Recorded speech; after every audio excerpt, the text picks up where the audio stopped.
안녕하세요. 사연에 빠지다의 DJ 민영입니다. 구독과 좋아요 버튼 잊지 말고 눌러주시고요. 오늘의 사연도 함께 만나볼게요. 안녕하세요. 여러분과 어쩌면 비슷한 나이대의 남성 구독자입니다. 현재 경기도 수원에서 큰 감자탕집을 운영하고 있고요. 저희 감자탕집은 생긴 지 얼마 안 됐지만 단골들이 점점 생겨나는 추세인데요. 요 전날 손님 한 분이 갑자기 저한테 이 사연 채널을 소개시켜 주더라고요. 저희 집 단골 손님분이 라디오 같은 것인데 사람들의 사연을 읽어주는 거라고 하더군요. 그래서 차에 있는 시간이나 주방에 있다 시간이 남으면 듣게 되었는데요. 저도 모르게 시간 가는 줄 모르고 듣게 되더군요. 그런데 사연을 계속 듣다 보니 문득 제 사연도 써봐야겠다는 생각이 들었습니다. 평소 좋은 일이 생겨도 떠벌리거나 자랑하는 성격이 아닌데 이 일만큼은 꼭 전달을 하고 싶더군요. 제 이야기로 누군가에게 고마움을 전하고 싶기도 하고 어쩌면 제 이야기에 영향을 받아 힘을 얻을 수 있는 사람들도 있을 것 같아서 말입니다. 사실 기적이라면 기적에 가까운 이야기랍니다. 그래서 시작하게 된 사연이니 끝까지 들어주시고 댓글도 남겨주시면 감사히 읽어보겠습니다. 그럼 조심스러운 마음으로 글을 써볼게요. 먼저 저라는 사람에 대해 소개부터 해야 할 것 같은데요. 저는 작은 시골 마을 외할머니 손에서 컸습니다. 부모님이 계시긴 했지만 저를 책임질 수 있는 능력이 없으셨고 그래서 외할머니에게로 떠넘겨진 거였죠. 허리가 많이 불편하신 외할머니께선 저를 맡을 경제적 능력이 없음에도 불구하고 흔쾌히 떠맡으셨습니다. 하나뿐인 손자라는 이유로요. 사실 저를 낳은 부모님도 친척들도 모두 살기 바쁘다 외면하고 뒤돌아섰는데 할머니만이 저를 키워주셨죠. 덕분에 제가 잘 먹고 잘 자랐습니다. 시골 마을이었지만 공부도 열심히 했고요. 할머니를 기쁘게 하는 일이라면 뭐든 해드리고 싶었습니다. 저를 위해 고생하시는 할머니 덕에 고아원에 버려지지 않고 자랐으니까요. 그때의 따뜻함이 제게 많은 영향을 끼친 것인지 저는 이 나이가 되어서도 나이 지긋한 할머니들을 보면 말을 붙이거나 뭐라도 도와드리고 싶다는 생각이 먼저 들곤 합니다. 물론 시골 마을에서 열심히 공부해봤자 열심히 일해봤자 누릴 수 있는 건 많이 없었답니다. 저희 세대가 대부분 다 가난하기도 했지만 특히 저희 시골은 더더욱 여건이 좋지 않았죠. 그래서 나중에 할머니 병원비를 대야 할 때나 집안에 급한 일이 생겼을 때 딱히 도움을 청할 곳이 없어 막막하고 답답했습니다. 손주인 제가 할머니를 보살펴드려야 마땅했는데 성인이 되어서도 저는 여전히 농사 말곤 할 수 있는 게 없었으니까요. 무력했습니다. 그래서 어느 날 결심했죠. 이 농촌을 떠나 도시로 가서 뭐라도 하겠다고요. 그렇게 해야 할머니도 나도 잘 살 수 있는 길이라고 그때는 생각했습니다. 할머니, 나 도시 가서 돈 많이 벌어올게. 한 달에 한 번씩 들리기도 할게. 그러니까 아프지 말고 농사일 무리하지 말고 있어. 알았지? 밥도 꼭 챙겨 먹고. 아이고 이놈 시키야. 못하러 거길 가. 그냥 할미랑 있자. 할미 괜찮어. 이만하면 먹고 살만한데 뭐하러 사서 고생을 한다 그랴. 젊었을 땐 뭐든 사서 고생한다고 하잖아. 젊을 땐 그래도 돼. 나 믿고 마음 편하게 있어. 알았지? 할머니는 제 걱정을 정말 많이 하셨습니다. 고생할까 봐서였죠. 저도 만만치 않은 길이 될 것임을 알고 있었습니다. 하지만 당시엔 선택지가 많지 않았어요. 도시의 공장에서 음식점에서 배달 일을 하며 그렇게 닥치는 대로 돈을 버는 것이 맞다고 판단했습니다. 할머니께선 제 건강이 걱정된다 하시며 시골집에 내려갈 때마다 잔소리를 참으로 많이 하셨어요. 저 때문에 잠도 잘 못 주무신다고 말을 듣곤 속상하기도 했습니다. 할머니, 나 다 할머니랑 잘 되려고 일하는 거야. 그리고 일하는 거 하나도 안 힘들어. 힘들지 않기는. 너 눈밑 거뭇거뭇하고 예전엔 밥 2공기 먹던 녀석이 1공기도 못 먹고 있는데 어떻게 안 힘들다는 거야? 내가 너 아는데 너 아무래도 몸이 안 좋은 것 같아. 병원 가봐야 돼, 아가. 병원 가봐야 해. 그러던 할머니께서 어느 순간부턴 계속해서 병원에 가야 한다고 우기시더군요. 당시엔 우기시는 거라 생각했습니다. 제 몸은 말짱했고 피곤할 뿐이지 코피 한 적 터진 적 없었으니까요. 그걸로 할머니와 가벼운 실랑이도 오갔죠. 그런데 참 사람이 한치 앞을 모르는 게 인생이더라고요. 여느 날처럼 짜장면 배달 일을 하다 그만 시야가 뿌얘지며 쓰러지고 말았습니다. 눈을 떠보니 흰 천장이었고 옆에선 할머니가 울고 계셨죠. 몰랐지만 전 당시 건강 상태가 꽤나 안 좋았던 상태였습니다. 20살 중반 나이에 암이라고 하더군요. 상상이 되시나요? 저는 의사 선생님에게 그 말을 듣는 순간 정신이 잠깐 나가 있었습니다. 어떻게 이 나이에 암이 걸릴 수 있지? 이성적으로 이해가 되지 않았어요. 그런데 의사는 저에게 더더욱 잔인한 선고를 내리더군요. 지금 당장 수술하지 않으시면 위험할 수도 있어요. 젊은 분이니 암세포도 빠르게 퍼질 수 있습니다. 아주 무섭게 들렸죠. 아마 여기 구독자분들 중 한 번이라도 아파보신 분들이라면 아실 거예요. 한 번 병에 걸리면 별의별 생각이 다 들기 마련이죠. 이대로 암세포가 온몸에 퍼지면 어떡하지? 내가 잘못되면 어떡하지? 가족 걱정에 내 몸 걱정에 불안이 생기고 초조해지죠. 저도 그랬습니다. 더군다나 어린 나이니 제 감정을 추스리기가 더 힘들었답니다. 할머니는 매일 기도를 하셨습니다. 제가 낳게 해달라고요. 하루빨리 우리 손주를 일으켜달라고요. 할머니가 그렇게 눈물로 기도하시는 모습은 생전 처음 보는 모습이었습니다. 할머니, 나 괜찮아. 나중에 항염치료를 받으며 버거운 가운데도 할머니 손을 꼭 잡아주었는데 할머니가 오열을 하시더군요. 갈 사람은 난데 왜 제가 아프냐고 당신께서 대신 아파주고 싶다고 말씀하시더군요. 그 말에 왈칵 눈물이 났습니다. 할머니가 아프면 내가 더 힘들지. 우리 할머니 나 때문에 얼마나 고생스럽게 살았는데 매일 폐지 줍고 시장통에 일하러 나가고 나 하나 학교 보내겠다고 얼마나 고생했는데. 할머니, 나는 괜찮아. 할머니가 아팠을 거 생각하면 내가 아픈 게 100번 나. 진심이었습니다. 할머니가 아프실 바엔 제가 아픈 게 100번, 1000번이고 나았죠. 할머니의 기도 덕분이었을까요? 다행히 저는 몸을 회복했습니다. 그리고 일도 나갈 수 있게 되었죠. 젊었기에 회복도 빨랐습니다. 일대 저는 병원 문을 나오면서 하늘이 저에게 두 번째 삶을 주었다고 생각이 들더라고요. 그리고 주어진 두 번째 삶은 결코 허투루 쓰고 싶지 않다고 생각했어요. 이 두 번째 삶은 기적과도 같은 삶이니 감사함을 갖고 전보다 더 치열하게 열심히 살고자 다짐했습니다. 또 그 시기 제게 인생 처음으로 할머니 외에 책임져야 할 한 여자도 생겼으니까요. 예상하셨겠지만 바로 제 아내였습니다. 아내는 저를 간호해주던 간호사였는데요. 성품이 참 좋은 여자였습니다. 특히 저희 할머니에게도 어찌나 친절하게 대해주었는지 몰라요. 병원 간호사들은 보통 자기 일을 하느라 바쁜데 아내만이 유독 제 건강 상태에 관심을 기울여주고 할머니를 보면 안부 인사를 건네주었죠.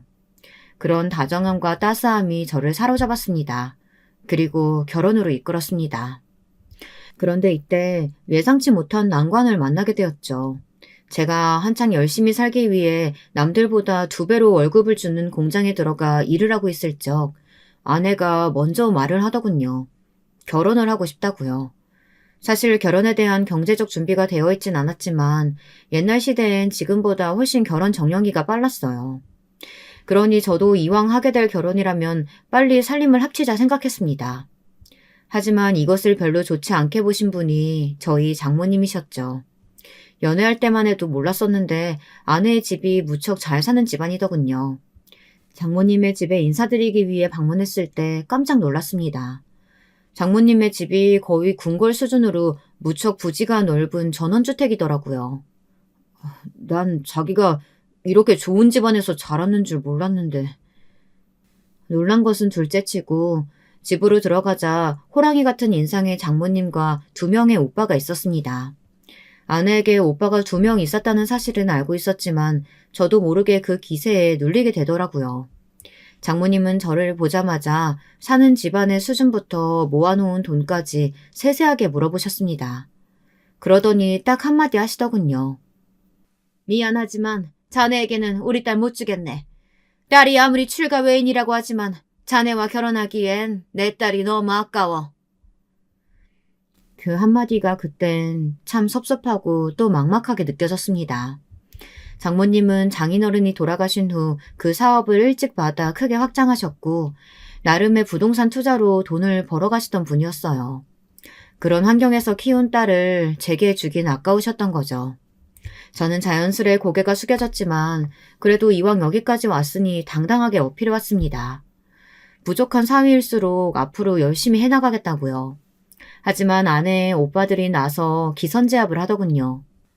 저기 이봐요. 내 동생 손자리로 어떤 집안이 들어왔는지는 알아요? 그쪽은 상상도 못할 집안이에요. 거들떠 볼 걸 봐야지.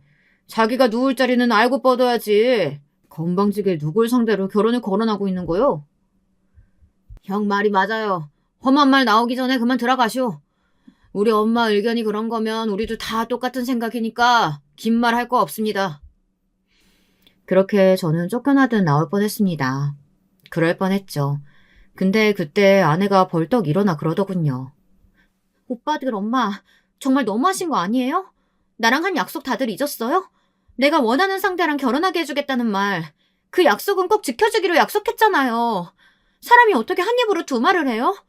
나는 오빠들이나 엄마가 뭐라 하든 이 결혼 해야겠어요. 안 그럼 나도 내가 어떻게 될지 몰라요. 아내가 씩씩거리며 기세 넘치게 소리 지르는 모습을 전 그때 처음 보았습니다. 아내는 결혼 전 장모님과 모종의 약속을 한 모양이었어요. 나중에 이유를 물어보니 자신은 어린 시절부터 사랑에 대한 로망이나 그런 것이 있었는데 혹여나 집안의 반대에 부딪혀 좌절할까봐 두려웠다고 하더군요. 원하던 사람과 결혼하는 게 꿈이었는데 그게 이루어지지 않으면 아내 입장에선 그것만한 비극이 없다고 했습니다. 그래서 장모님께 약속을 받아놓은 것이었죠. 그게 이렇게 쓰일지는 아내조차 몰랐고요. 허나 어찌됐든 아내가 바락바락 지른 자신의 주장에 장모님은 아무 말씀을 못하셨고요. 그저 저만 원망스레 노려볼 뿐이셨습니다. 마치 제가 딸을 훔쳐간 도둑놈이 된 심정이었습니다. 며칠 후 장모님께서 저만 따로 부르셨습니다. 결혼은 허락하겠네. 대신 우리 딸에게 잘 해주게. 내가 두 눈 뜨고 지켜볼 거야? 네, 감사합니다, 장모님. 진이 제가 책임지고 잘 살피겠습니다. 이쁘게 살 테니까 지켜봐 주세요. 그러면서 가벼운 술자리를 가졌는데 장모님에 대한 느낌이 처음으로 살짝 달라졌습니다. 여전히 무서운 존재셨지만 어쩐지 그 안에 따뜻한 구석이 있을 것 같다는 느낌이 들었죠. 그 느낌은 결혼 후 더 강하게 바뀌어갔습니다. 장모님은 결혼 후 저를 조금씩 식구로 받아들이셨어요. 어쩐지 아내의 오빠들은 하나같이 저를 여전히 노가다꾼 혹은 공장이나 다니는 할일 없는 사람으로 취급했지만 장모님만은 따스한 손길로 맞아주시더군요. 제 생일날도 잊지 않고 꼬박꼬박 챙겨주시고요. 가끔은 용돈도 건네주시더군요. 알고 보니 장모님은 한번 자기 식구가 되면 버리지 않고 그렇게 품어주시는 분이었습니다. 그리고 너무나 감사하게도 아주 좋은 제안을 해주셨죠. 이보게, 내가 아는 지인이 회사를 하는데 일자리가 하나 났다고 하네. 거기 취직해서 일해보지 않겠나? 낙하산이긴 하지만 자네가 어떻게 하느냐에 따라 달려있으니까 열심히 하면 그만한 성과 따라오지 않겠어? 제가요? 아유, 감사합니다. 저한테 기회를 주실 줄은 몰랐는데 너무 감사합니다. 안 그래도 어떻게 살아야 하나 걱정이 많았는데 저 정말 열심히 하겠습니다. 그날 저에게 주신 제안은 정말 큰 제안이었습니다. 좋은 회사였고 이름만 들어도 아는 회사였는데 월급이나 복지가 후한 곳이었습니다. 아내도 기뻐했고 저야 뭐 더할 나위 없이 열심히 하겠다는 각오로 부지런히 일했죠. 그런데 제가 일을 잘해 성과를 인정받으며 위로 올라가는 듯 보이자 여기에 시기와 질투를 하는 사람들도 있더군요. 바로 절 처음부터 노가다꾼 취급하며 무시했던 아내의 두 오빠들이었습니다. 장모님 건강이 별로 좋지 않다 해서 과일이랑 건강식품을 사들고 갔더니 이러더군요. 외부는 요즘 양복 입고 다니더니 허영심이 들었나 보네? 갑자기 왜 집에 과일이며 이런 걸 갖다 줘? 돈이 남아 도나 봐? 아, 네? 형님, 돈이 남아 돈다기보다는 장모님께서 요즘 자주 아프시다고 하셔서요. 감기 떨어지시라고 드리는 겁니다. 우리 엄마 생각해서 주는 거라고? 글쎄, 난 그 말 그대로 믿기지 않는데? 우리 엄마한테 잘 보여서 행여나 뭐 더 얻어내려고 하는 건 아니고? 네? 아니, 제가 여기서 뭘 더... 됐어. 그냥 자네 위치나 잊지 마. 지금 그 자리도 우리 엄마가 마련해준 자리라는 거 잊지 말라고. 사람이 분수를 알아야 하는 법이거든. 당시 두 형님들은 같이 사업을 하고 있었는데 잘 풀리지 않아 자금이 부족하다고 들었습니다. 그것 때문에 장모님이 골머리를 앓고 계시다는 것도요. 그런데 괜히 제가 넉넉해 보이니 아내가 있는 자리에서도 저를 비웃고 깔보더라고요. 비천한 출신이 자기 집안에 들어와서 신분 상승했다는 등 감사해야 한다는 등 이런 말들을 하면서요. 어이가 없었죠. 우습기도 했고요. 질투하는 모양새를 보여봤자 더 한심해 보일 뿐이라는 걸 정작 모를까요? 이때 장모님께서는 형님들을 두고 저에게만 따로 하신 말씀이 있었습니다. 그 말씀이 참으로 공감되었죠. 내가 저 두 녀석들 보면 머리가 아프네. 어렸을 때부터 붙어 다니고 사고치고 다니더니만 이제 머리 컸다고 뭐 사업이니 뭐니 이런 일만 하며 저지르는데 실속은 하나도 없이 요라만 떠는 놈들이야. 제대로 사업해보려면 경험도 해보고 쓴맛도 봐야 하는데 전혀 그럴 생각도 없고 늘 머릿속엔 돈 쓸 궁리만 있지. 그러니 내가 안심할 수가 없어. 저 녀석들한테 언젠간 회사를 맡겨야 하는데. 네, 그러게요. 걱정이 많으시겠어요. 그래도 내 생각보다 진서방 자네와 진이가 잘 살아주니 난 일단 그것만으로도 고마울 따름이야. 내가 결혼 전에 너무 반대했던 걸로 혹시 마음 상했다면 용서해주게나. 자네가 넓은 마음으로 말이야. 아닙니다, 장모님. 충분히 그러실 수 있다고 생각합니다. 장모님의 따뜻한 말씀에 힘이 많이 났습니다. 그런데 저를 하나둘 챙겨주자 어느 날 일이 벌어지고 말았습니다. 저는 이 일로 다신 형님들과 대적하지 않기로 마음을 먹었고요. 장모님의 생신날 벌어진 일이었습니다. 저는 호텔을 예약해 놓았고 형님들과 함께 간단히 저녁 식사를 하기로 했습니다. 준비도 호텔 측에 부탁을 해놓았죠. 큰돈을 들이긴 했지만 어차피 장모님 덕에 얻은 것들이 많으니 전혀 아깝지 않았습니다. 근데 케이크 촛불을 불어야 할 시간에 형님들이란 작자가 예약한 호텔로 오지 않더군요. 연락이 아예 되지 않았습니다. 자정이 넘어서야 큰형님이 완전 엉망이 된 모습으로 집에 들어와선 다짜고짜 저에게 막말을 짓거리더군요. 제가 장모님에게 잘 보여서 회사를 넘겨받으려고 혈안이 됐다고요. 형님 진정하시고 일단 방으로 들어가세요. 너무 취하셨어요. 그리고 오늘 장모님 생신이었는데. 야, 만지지 마. 감히 니 따위가 누굴 만져? 이 총것이. 야, 너 같은 시골 촌놈들하고는 내가 겸상도 안 해. 알아? 너 우리 가족으로 받아줬다고 착각하지 마. 알았어? 너 같은 상놈들하고는 상대도 하기 싫으니까. 오빠, 대체 무슨 말을 하는 거야? 정말 내 남편한테 왜 이래? 가슴이 아팠습니다. 저도 모르게 울분이 솟구치더라고요. 아내도 화가 나 버럭 소리를 질렀고 장모님도 표정이 어두워지셨죠. 형님들이 저를 마음에 안 들어 한다는 건 알았어요. 하지만 이 정도인 줄은 몰랐기 때문입니다. 그런데 뒤이어 둘째 형님이 갑자기 장모님 앞에 있던 케이크 상자를 들더니 희죽거리며 제 얼굴에 그대로 던져버렸습니다. 야, 너는 이런 빵도 먹을 자격 없어. 욕심만 그득해서는. 에휴, 진이 너는 어쩌다 저런 철한 놈하고 결혼해가지고는 이사람을 만드냐? 케이크 상자를 맞은 아픔보다 작은 형님이 하는 말들이 더 비수가 되었습니다. 어떻게 한 가족이 된 사람에게 저런 말을 할 수 있을까요? 저는 그대로 그곳을 나왔고 아내가 울면서 저를 뒤따라왔죠. 그 후로 장모님은 내내 제게 미안해하셨습니다. 자신이 자식을 잘못 키워 절이 된 것이라면서 말입니다. 내가 아들이라고 싸고 들지만 않았어도 저놈들이 저렇게까지 망나니는 안 됐을 텐데. 내가 진서방한테 너무 미안하구만. 볼 면목이 없네 그려. 아니에요, 장모님. 왜 추운데 여기까지 오셨어요? 제가 모셔다 드릴게요. 집으로 가세요. 장모님은 추운 한겨울날 저희 집까지 찾아와 사과의 말씀을 전하셨죠. 물론 장모님이 그러신다고 상처가 없어진다거나 기분이 나아지는 건 아니었어요. 하지만 저는 형님들을 불쌍한 사람들이라고 생각하기로 했습니다. 사업도 망해가고 상황도 안 좋아지니 누구라도 같이 끌어내리고 싶은데 그게 저였을 뿐이었으니까요. 나중에 형님들은 저에게 와서 사과를 하긴 했습니다.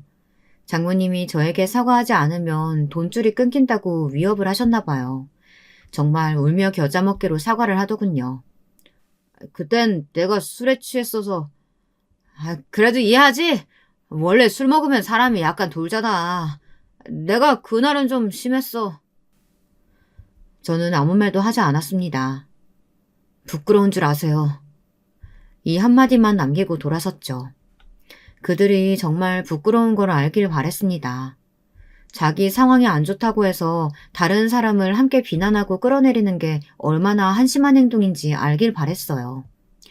그리고 저는 그 후 장모님의 회사 사원으로 들어가 일을 하게 되었습니다. 이건 역시 장모님의 요청에 따른 것이었어요.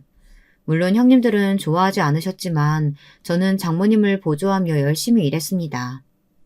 그런데 인생이 참 쉽지 않은 모양입니다. 이번엔 아내가 문제였습니다. 아내가 임신을 하고 한 번 유산을 경험한 뒤로는 임신이 잘 안 되더라고요. 사실 저는 아이에 대해 조급해하지 않았는데요. 아내는 20대 후반으로 갈수록 왜 자신에게 아이가 안 생기는지 불안해했습니다. 또래 친구들은 이미 아이를 낳고 키우고 있는데 자신만 혼자가 된 기분이라고 했습니다. 아내의 상태는 날이 갈수록 안 좋아졌죠. 제가 어떻게든 기분을 좋게 해주기 위해 드라이브를 가기도 하고 여행을 떠나기도 했지만 아내는 어쩐지 자기만의 세계에 갇힌 사람 같아 보였어요. 우울해 보였죠. 그러던 어느 날은 장모님에게 전화를 해 엉엉 울기도 했는데요. 엄마, 불안해 미치겠어. 왜 이렇게 아기가 안 생기지? 보통은 생겨야 하잖아. 이맘때쯤은 다 생기고도 남을 시기인데 설마 나한테 아기가 안 오는 명인가? 그럼 나 어떡해? 아내는 가정에 대한 꿈, 소망 이런 것들이 큰 사람이었습니다. 장모님에게 받은 사랑을 고스란히 자기 자식에게 주고 싶다고 많이 말했었죠. 저도 그 마음은 충분히 이해했습니다. 다만 불안함이 너무 지나치니 저까지 덩달아 조급해지는 기분이었죠. 진이야, 원래 아기는 때 되면 하늘에서 주시는 거야. 네가 그럴수록 몸은 스트레스 받고 아기는 더 안 생길 거야. 그러니까 차분히 기다리자. 그러다 며칠간 안 되겠다 싶었는지 장모님이 저희 집에 상주하시며 아내를 달래주시기도 하였어요. 저희 외할머니 또한 아내를 예쁘게 보셔서 아내가 이런 고통을 앓고 있을 때 좋은 말씀들을 많이 해주시려고 했는데요. 외할머니는 손주 며느리가 너무 이쁘다며 아내 이야기만 해도 활짝 웃으시는 분이셨습니다. 그런 외할머니니 아기가 안 생기는 게 가엾다며 자신이 대신 열심히 성당에 나가 기도를 하고 있다고 말씀하시곤 했네요. 아내는 차차 위안을 얻고 조금씩 진정되는 김이었습니다. 그런데 그러던 어느 날 기어이 그 일이 일어나고야 말았죠. 급하게 장모님이 저를 찾으시더군요. 평소 장모님이 저를 부르시는 일은 있어도 찾아오시는 일은 없었는데 다급히 찾으시더니 눈물을 쏟으시는 겁니다. 우리 애가 글쎄 지금 병원에. 진서방, 이를 어쩌면 좋나. 무슨 일이세요, 장모님? 얼른 가봐야 되네. 장모님은 무척 혼란스러운 얼굴로 말씀하셨고 그 뒤를 따라 저도 병원에 도착하니 아내는 이미 너무 멀리 가 있었습니다. 온몸이 차가웠고 눈은 감겨 있었어요. 저는 아마도 평생 그날을, 그 순간을 잊을 수 없을 겁니다.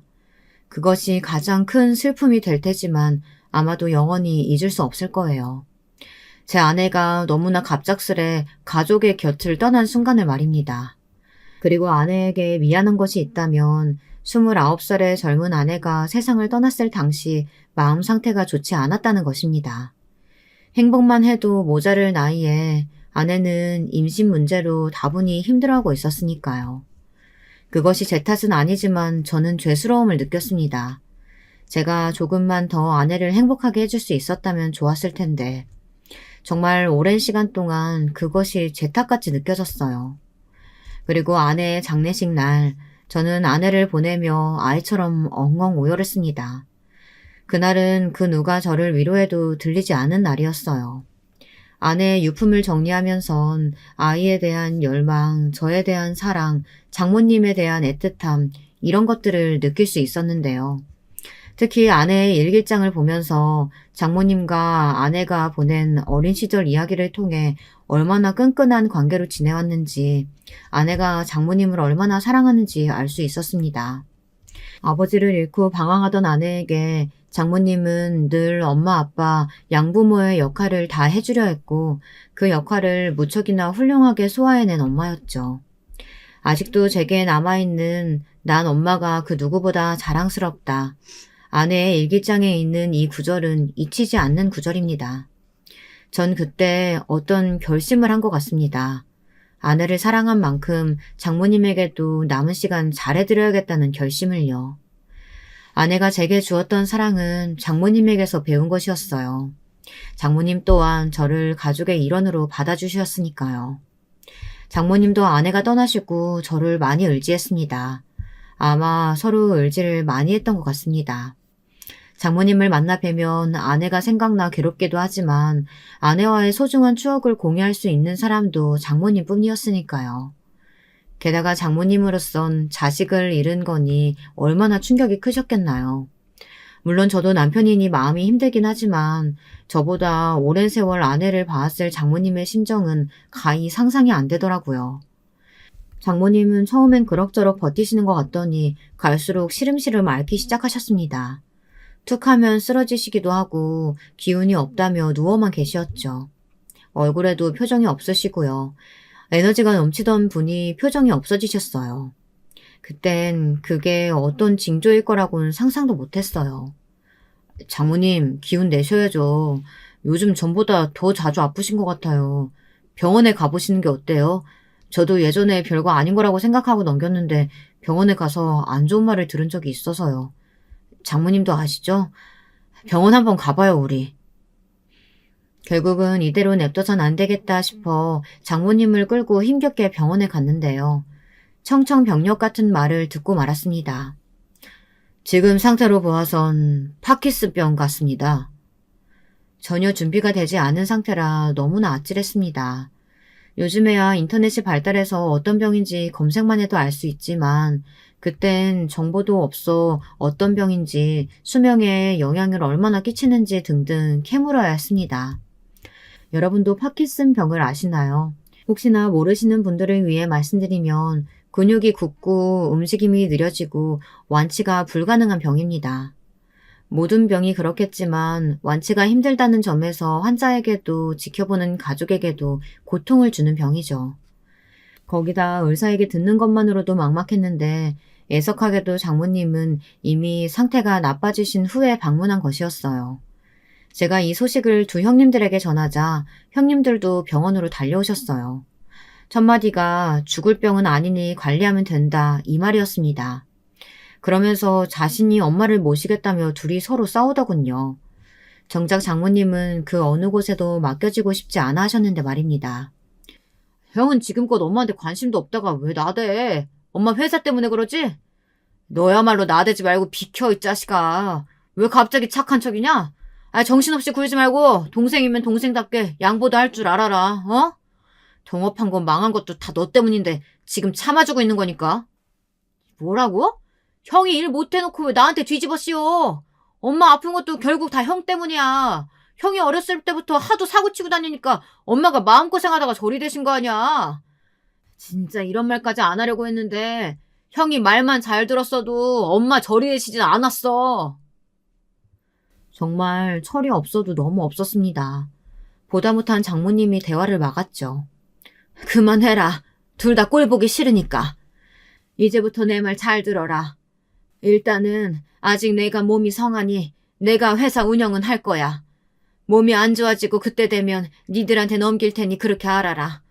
더는 말 보탤 거 없다. 장모님이 일단은 회사 운영을 이어가시겠다 선언하시며 형님들은 물러났습니다. 다행이었죠. 그런데 생각보다 장모님 상태가 빠르게 악화되어 갔습니다. 한 달 사이 급격히 변해갔습니다. 최대한 규칙적인 식사를 하고 운동도 하시며 어떻게든 이겨내 보시려고 했지만 자꾸 더 걸음이 느려지시고 식사 시간도 길어지셨습니다. 거기다 소화불량도 심각하셔서 음식을 제대로 삼키지도 못하셨죠. 시간이 지날수록 기억력도 깜빡깜빡 하시고 집중력도 상당히 낮아지신다고 하더군요. 아무래도 일 보는 게 힘들어.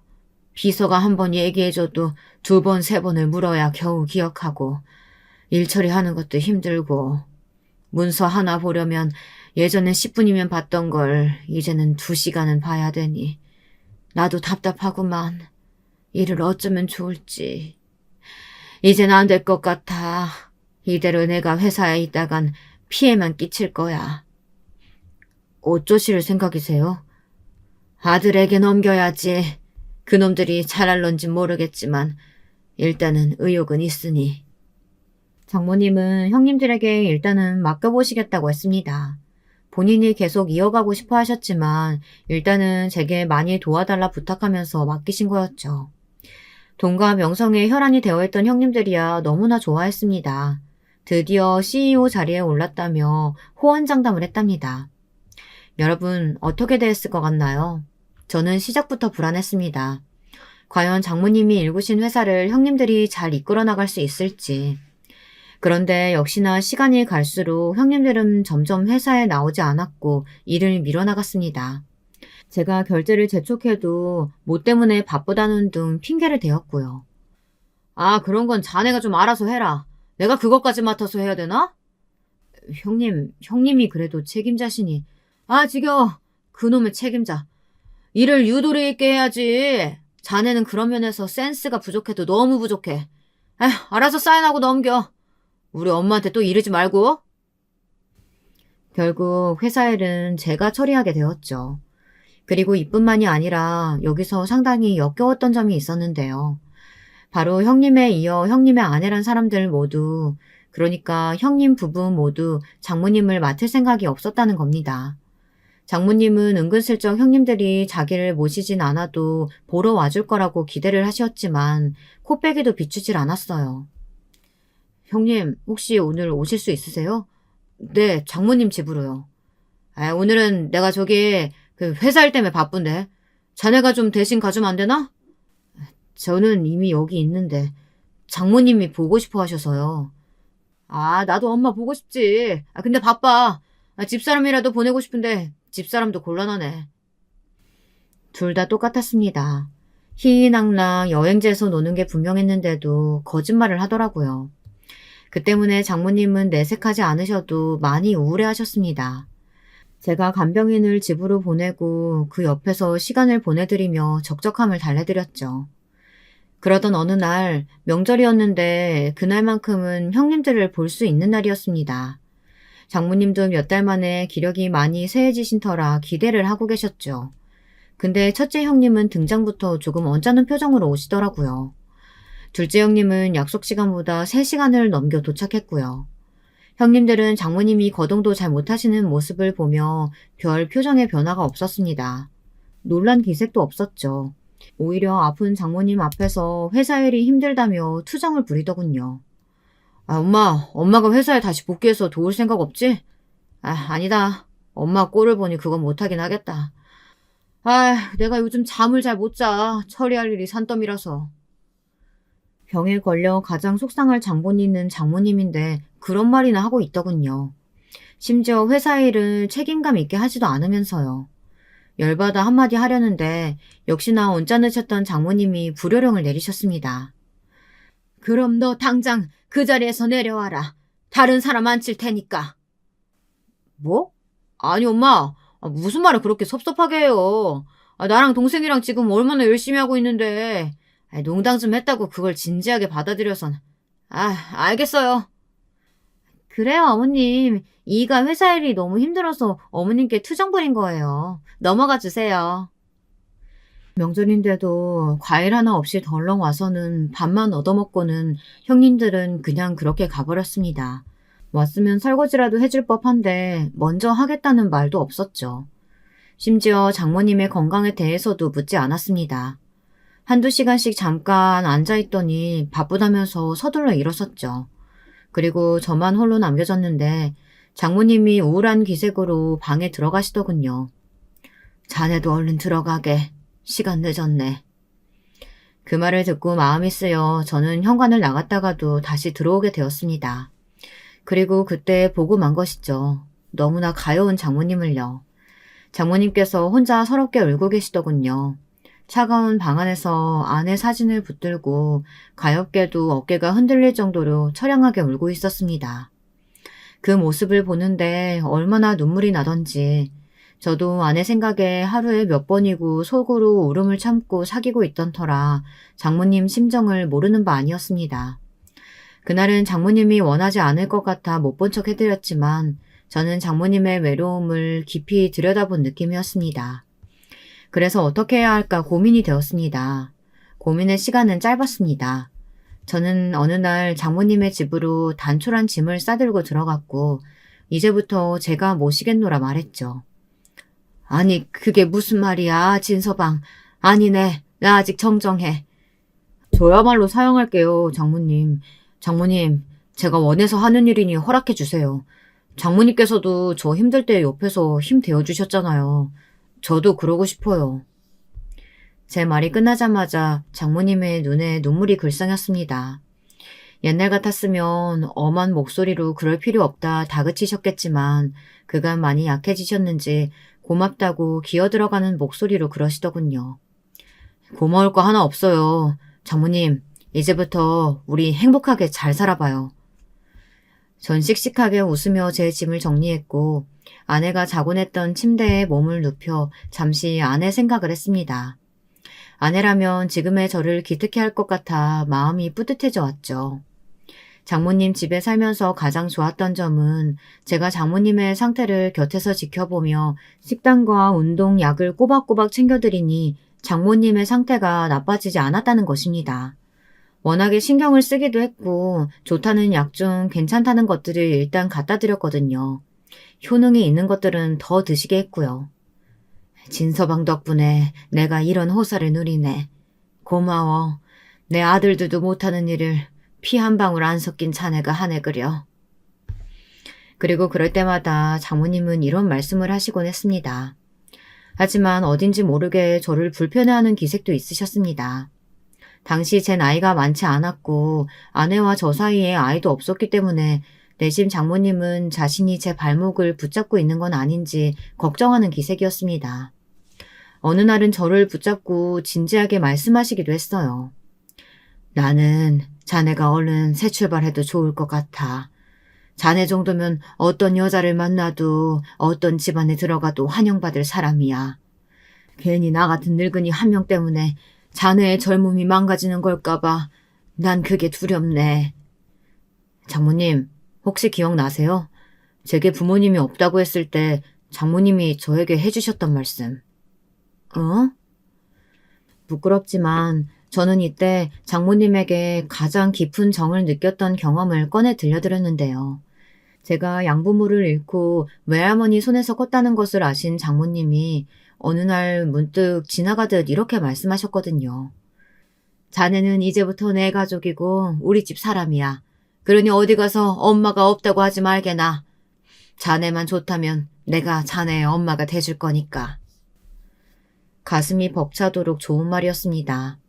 어린 시절 할머니 손에서 정서적으로 부족함 없이 자라긴 했지만 남들에게 다 있는 부모가 저에게만 없다는 것, 그걸로 인해 놀림을 받았던 것은 제게 상처로 남아있었거든요.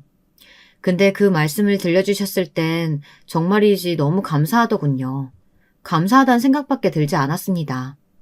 장모님과 내가 정말 인연이구나 이런 느낌도 들었죠.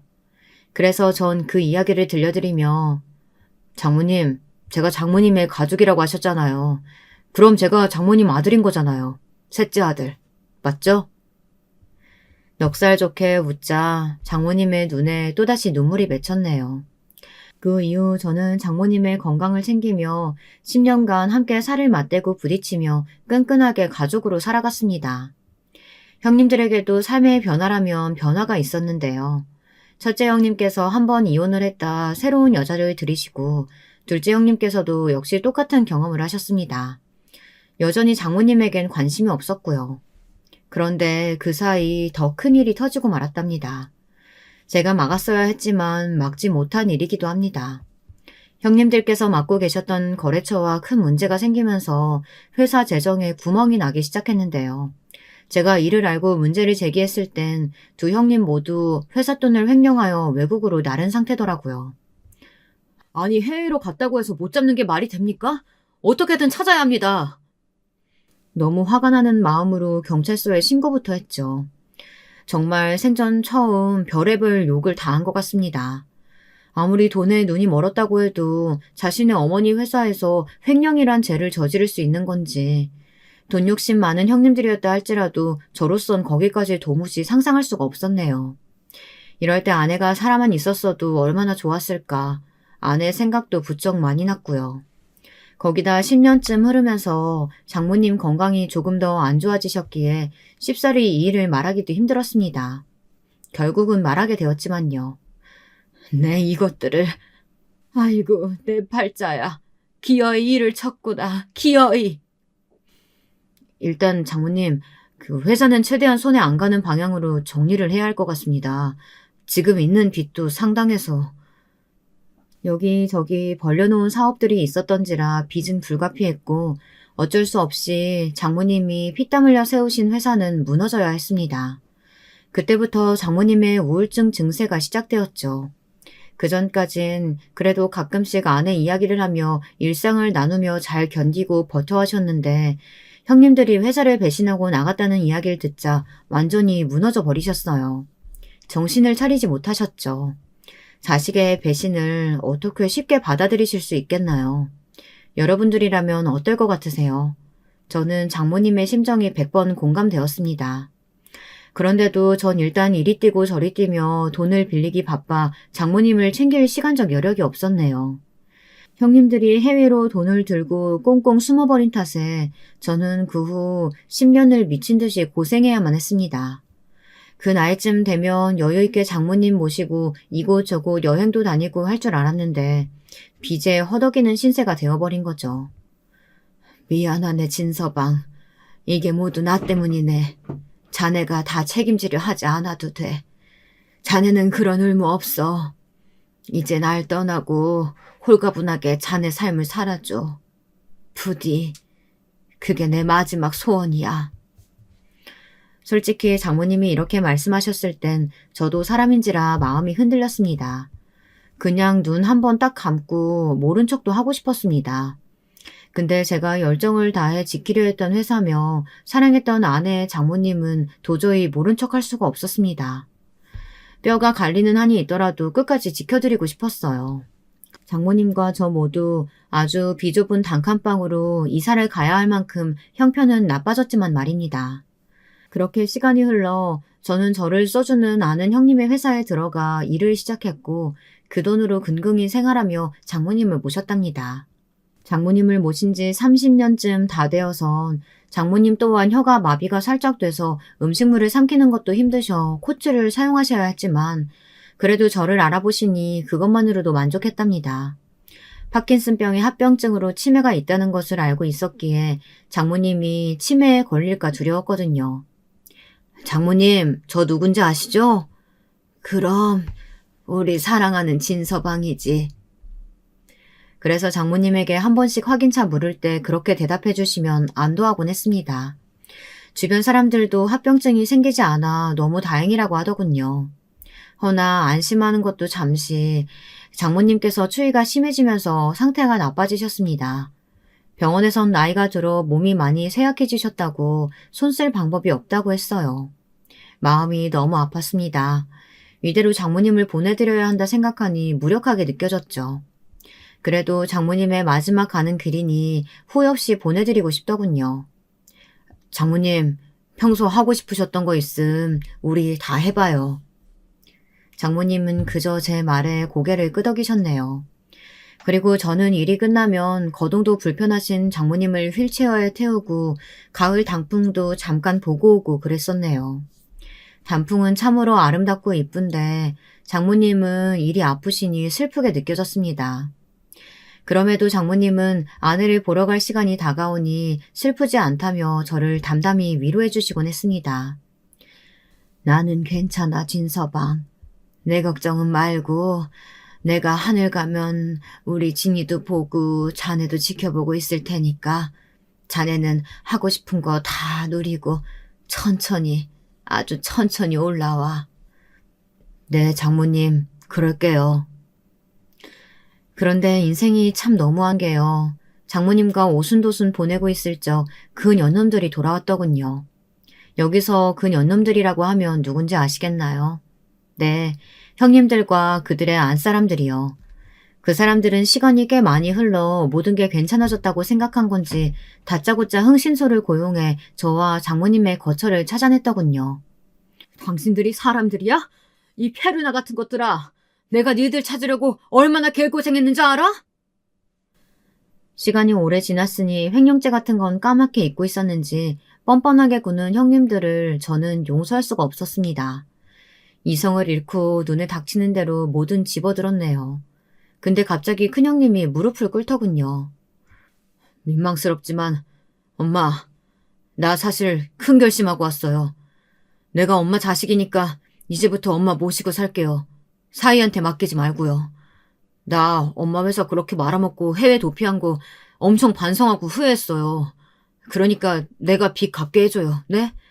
자식도 생기고 하니 엄마 마음 이제 알겠어요. 저도요. 엄마 용서해주세요. 정말 죄송합니다. 두 형님들은 눈물을 흘리며 계속해서 빌더군요. 저는 악마의 눈물이라고 생각했습니다. 믿고 싶지 않았죠. 근데 여기서 장모님이 저를 막으시더니 조용히 대화를 하고 싶다고 하더군요. 그러면서 형님들과 셋이 있게 해달라고 하셨습니다. 저는 장모님의 침착함에 당황했고 그렇다면 저라도 옆에 있겠다고 했지만 장모님은 고개를 저었어요. 진서방, 얘네들이 이렇게까지 하는데 나도 떠나는 마당에 아들 등지고 싶진 않네. 결국 사위보단 아들이었던 건가 싶어 섭섭한 마음도 들고 걱정도 되었지만 장모님은 형님들의 거처로 향하셨고 저에게 전화로 며칠만 여기 있겠다고 하셨습니다. 시간이 갈수록 저는 너무 걱정되었지만 장모님 말에 일단은 기다리고 있었죠. 그러다 이내 며칠 안 되어 소식을 듣고 말았습니다. 장모님의 비보를요. 저는 곧바로 형님들의 멱살을 잡고 말았습니다. 형님들과 있다 돌아가시게 된 것이 아무래도 수상했으니까요. 당장이라도 경찰에 알릴 작정이었죠. 그런데 제가 처벌을 요구하지 않아도 형님들의 두 손에 수갑이 채워지더군요. 제목은 여러 가지였습니다. 그 후 장모님의 장례식을 치르고 허망한 눈으로 누워있는데 꿈에 아내가 등장했습니다. 아내가 등장한 건 드물게 있는 일이었어요. 사실 마음이 힘들 때마다 아내가 나와주길 바라곤 했지만 아내는 잘 나타나지 않았거든요. 근데 그날 밤 아내는 떠나기 직전 아주 젊고 예쁜 모습으로 등장해 저의 손을 잡고 산길을 걷고 있었습니다. 저를 보고 환히 웃어주는데 눈물이 맺힐 뻔했죠. 한참을 걷고 있던 중 아내는 갑자기 저를 돌아보며 아리송한 말을 남기더군요. 여보, 오늘 우리 엄마가 내 곁으로 왔네. 그동안 나 대신 우리 엄마 돌봐주느라 힘들었지? 당신한테 그런 무거운 짐 떠넘겨서 미안해. 내가 당신한테 너무 미안하네. 여보, 이제 됐어. 너무 고생했어. 그리고 제가 이 꿈을 꾸고 난 다음 날 변호사에게서 연락이 왔습니다. 진수철님에게 남기신 재산이 있어 연락드렸습니다. 재산이요? 저희 장모님에게 재산이 있을 리가 없는데. 일단 사무실로 와서 얘기 나누시죠. 알고 봤더니 장모님께서 생전에 사놓으신 땅이 있었는데 재개발이 되며 땅값이 미친 듯이 올라갔다고 하더군요. 일확천금이 되어 돌아온 땅이었는데 장모님은 이것을 제 앞으로 남기셨다고 했습니다. 대습 상속자의 신분으로 말입니다. 그리고 덧붙여 변호사님은 두 형님들에 대한 상속분은 걱정하지 않으셔도 된다고 말씀하셨는데요. 참 이 부분에서 저는 개탄할 수밖에 없었습니다. 두 형님들에 대한 것이었는데요. 두 형님들이 형사처벌을 받을 상태라고 하시더군요. 그 수많은 세월 동안 행해온 범죄 이력도 화려했지만 거기에 추가된 죄목 중 하나가 바로 유언 관련해 장모님을 위협했기 때문이라고 합니다. 그렇기에 상속 자격에서 탈락될 거라고 하더군요. 저는 어제 또 하나의 꿈을 꿨습니다. 제가 장모님에게 오랜만에 아내 꿈을 꿨다고 말하며 제잘됐는데 꿈에서 장모님이 절 보며 희미하게 웃어주더라고요. 그리고선 제 손을 꼭 잡아주시며 그동안 너무 고생 많았다고 너무 사랑한다는 말씀을 남기셨습니다. 발음은 어눌하셨지만 사랑한다는 말은 처음 듣는 말이라 저도 모르게 어색한 미소를 지었죠. 사실 교도소에 가 있는 천하의 못된 것들에게 장모님을 맡긴 것에 죄책감이 컸는데요. 이 꿈으로 조금 가벼워진 느낌입니다. 앞으로도 장모님 꿈을 되도록 오래도록 많이 꾸고 싶습니다. 그리고 이 자리를 빌어 감사함을 전합니다. 장모님이 남기신 재산으로 감자탕집도 차려 잘 운영하고 있어요. 장모님은 아내와 함께 부디 행복하게 있어주세요.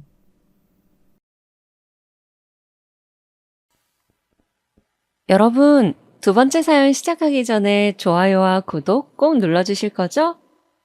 그럼 두 번째 사연 바로 시작합니다. 안녕하세요. 저는 막 40대가 된 여성입니다. 먼저 저의 어린 시절에 대해 말씀을 드리자면 전 바닷가가 있는 큰 도시에서 자랐습니다. 아버지는 해산물 시장에서 일을 하셨어요. 성실하셨기 때문에 아버지의 장사는 제법 잘 되었다고 합니다. 저희가 살던 도시가 워낙 해산물로 유명한 지역이기도 했고요. 아버지는 해산물 장사를 하시다가 어묵 공장을 차리셨어요. 어묵을 찾는 수요가 늘면서 공장은 잘 되어갔죠. 이런 집에서 1남 2녀 중 막내로 태어난 저는 아버지의 덕분으로 유복하게 어린 시절을 보냈습니다. 크게 부족한 것이 없었고 그저 달리기 하는 것을 좋아하는 말괄량이 소녀였죠. 어린 시절 매일 하라는 공부는 하지 않고 아버지 공장으로 놀러 갔는데 저는 공부보다 뭔가 공장 돌아가는 것을 보는 것이 재미있었어요. 많은 생선의 살들이 여러 과정을 거쳐 제가 좋아하는 맛있는 어묵튀김으로 변하는 것이 너무나 신기했거든요. 아버지도 재미있어하는 저를 굳이 오지 말라고 말리지 않으셨죠. 그리고 항상 퇴근하시는 길에 졸래졸래 따라가는 저에게 제일 큰 어묵 하나를 먹으라고 쥐어주시곤 했어요. 그 어묵은 아버지가 손수 방금 튀긴 것이었어요. 그렇게 아버지와 함께 저녁 노을을 보며 집으로 돌아오면 항상 어머니는 맛있는 반찬을 한 상 가득 차려놓고 아버지와 저를 기다리고 계셨죠. 고등학교를 졸업하고 저는 당연히 대학을 진학하는 오빠와 언니 뒤를 따르지 않고 아버지께 공장에서 일을 배워보고 싶다고 말씀드렸어요. 대학이야 필요하면 나중에 갈 테니 우선 어묵을 만드는 방법을 배우고 싶다고 말이죠. 그때는 왜 그랬는지 공장 직원분들과도 너무 친하고 그래서였는지 대학을 가는 것보단 공장에서 어묵을 만들며 아버지를 돕고 싶더라고요. 당연히 아버지는 무슨 소리냐며 처음에는 역정을 내셨지만 저는 고집을 부렸습니다. 어묵 만드는 것 좀 배워보고 그냥 월급 많이 안 주셔도 되니까 재미삼아 왔다 갔다 하겠다고요. 그렇게 저는 얼른 대학 가고 좋은 집에 시집 가야지 라는 소리를 귓등으로 들으면서 20살부터 공장으로 출근을 했습니다. 아침에 출근을 해서 그날 쓸 기름도 체크하고 어묵을 찍어낼 틀 같은 것들도 살펴보면서 저는 그렇게 생선살과 함께 하루 7시간 이상을 공장에서 보냈습니다.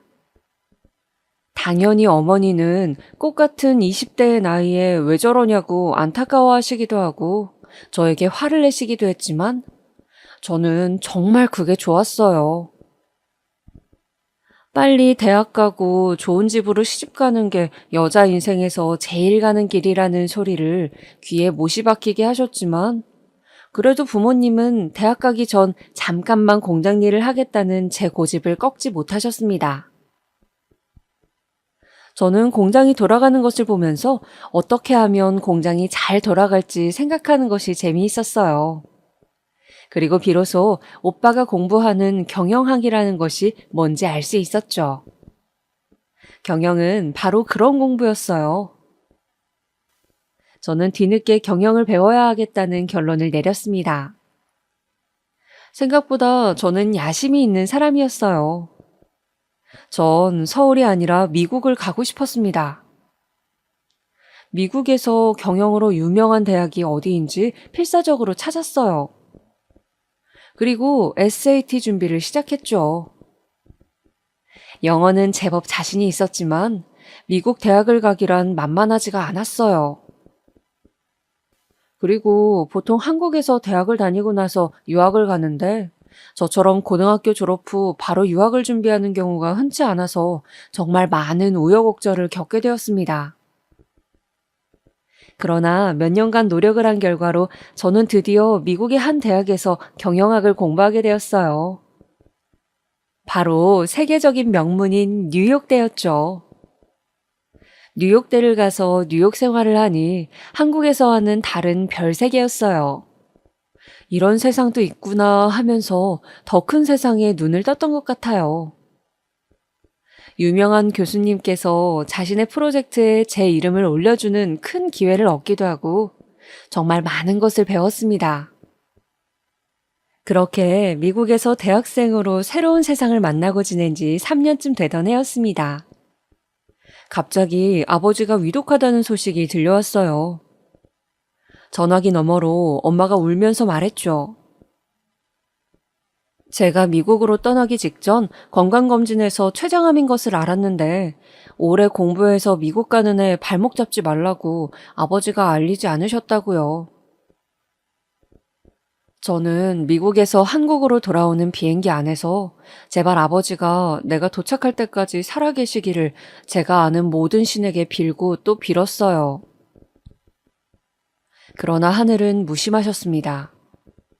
제가 한국에 허겁지겁 도착했을 때 아버지는 막 임종을 하신 후였습니다. 저는 아직 온기가 남아있는 아버지의 손을 잡고서 많이 울었습니다. 안 돼, 여보. 아빠, 너무 늦게 와서 미안해요.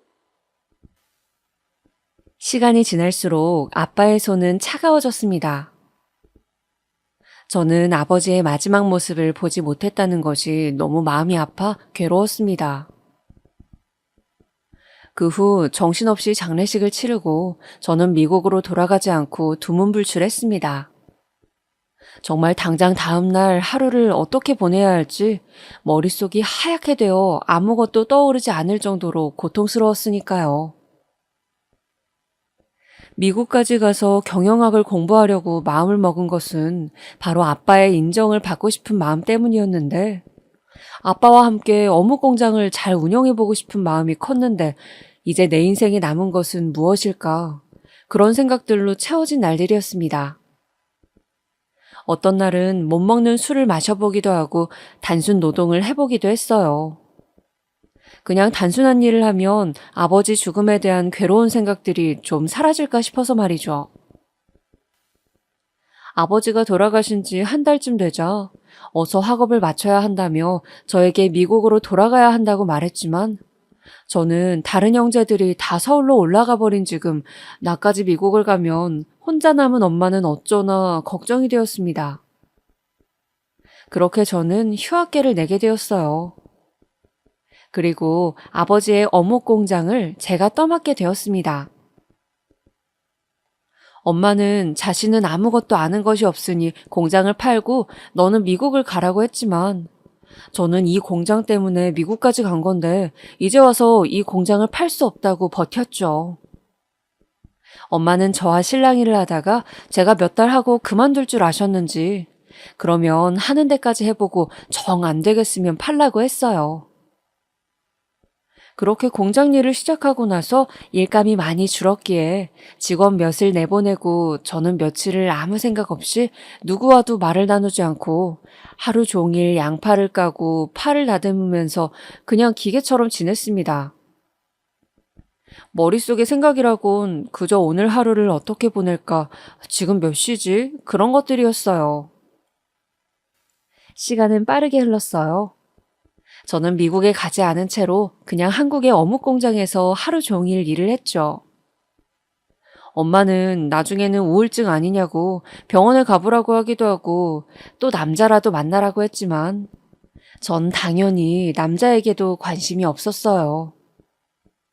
또 어차피 공장을 가면 작업복을 입어야 했기에 항상 면티에 그냥 어두운 색 바지를 대충 입고 머리를 질끈 묶고 다녔습니다.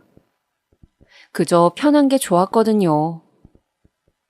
그런 저를 사람들은 부잣집 딸로 보지 않았지만 저는 딱히 부자로 보이고 싶지도 않았어요. 그런데 제가 26살쯤 되던 때였습니다. 저는 공장에만 너무 있으니 애가 너무 생기가 없다는 어머니의 걱정 때문에 강제로 공장을 며칠 쉬게 되어서 평소 아빠와 함께 들르곤 하던 절을 향해서 가고 있었어요. 산속에 있는 절이라 가는 길 자체가 제법 등산이 되기도 했고 오랜만에 맑은 공기도 마시고 스님이 내어주시는 차 한 잔 마시면서 복잡한 머릿속을 정리하고 싶었거든요. 공장에 남고 싶은 마음과 이제는 집을 떠나 공부를 다시 해야 하나라는 고민. 공장은 어떻게 해야 할지 여러 가지로 문제들이 많았어요. 그때 저는 좀 마음이 지쳐 있었던 것 같아요. 한참 산을 올라가는데 이쯤이면 절이 나올 때가 되었는데 이상하게도 절이 나오지가 않더라고요. 보통은 3, 40분을 오르면 절의 입구를 지키는 사천왕이 있는 절 지붕이 보여야 하는데 아무리 살펴도 보이지가 않는 것이었습니다. 여기가 어디지? 내가 길을 잘못 든 건가? 저는 문득 시간도 꽤 지난 것 같다는 생각이 들었습니다. 순간 숲은 울창하고 새소리도 뭔가 음산하게 들리는 것이었어요. 갑자기 무서운 기분이 들었습니다. 나 길을 잃은 건가? 누구 없어요? 아무도 없어요? 놀라서 소리를 지른 제 목소리는 바람에 실려 사라질 뿐이었습니다. 저는 일단 바위에 앉아서 다시 올라왔던 길을 더듬어 내려가 보자고 마음을 먹었어요.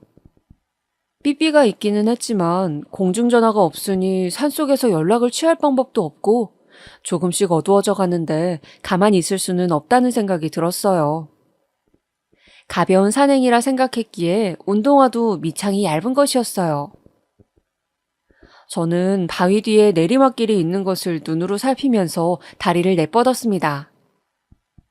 그런데 몸이 주르륵 하고 미끄러지면서 길이 있는 줄 알았던 곳이 풀 사이로 우거져 있는 곳이 급경사라는 것을 깨닫는 순간 덥석 어떤 손이 저를 잡아 올리는 것이었습니다.